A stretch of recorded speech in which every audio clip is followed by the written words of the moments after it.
Enric, doncs, en primer lloc, una pregunta un punt més genèrica, que és les previsions que teniu des d'Once Catalunya per aquest 2025.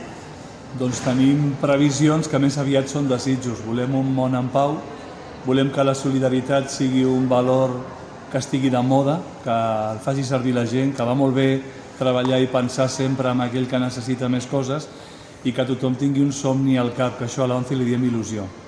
Molt bé. Estreneu l'any, o gairebé l'estreneu, amb aquesta acció aquí davant de la seu a Catalunya. Què espereu amb aquest tipus d'accions i si la gent, els veïns de Barcelona en aquest cas, perquè som a Barcelona, ha d'esperar més accions com aquesta en aquest any? Jo crec que una de les claus d'aconseguir la igualtat és fer molta pedagogia, fer molta sensibilitat, no?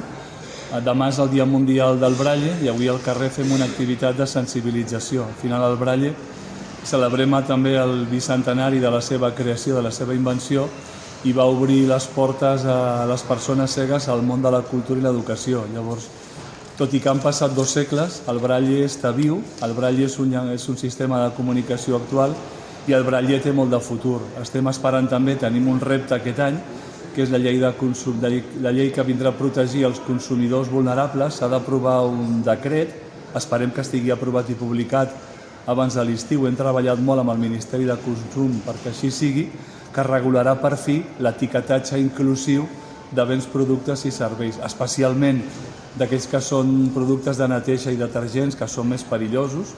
S'ha d'identificar en Braille quin tipus d'ampolla o quin tipus de detergent és, i després productes alimentaris, que és imprescindible. Quantes vegades anem a la nevera, volem fer un tallat i el cafè amb suc de taronja no té bon gust perquè l'hem confós amb un tetrabric de llet. Què és el que volem?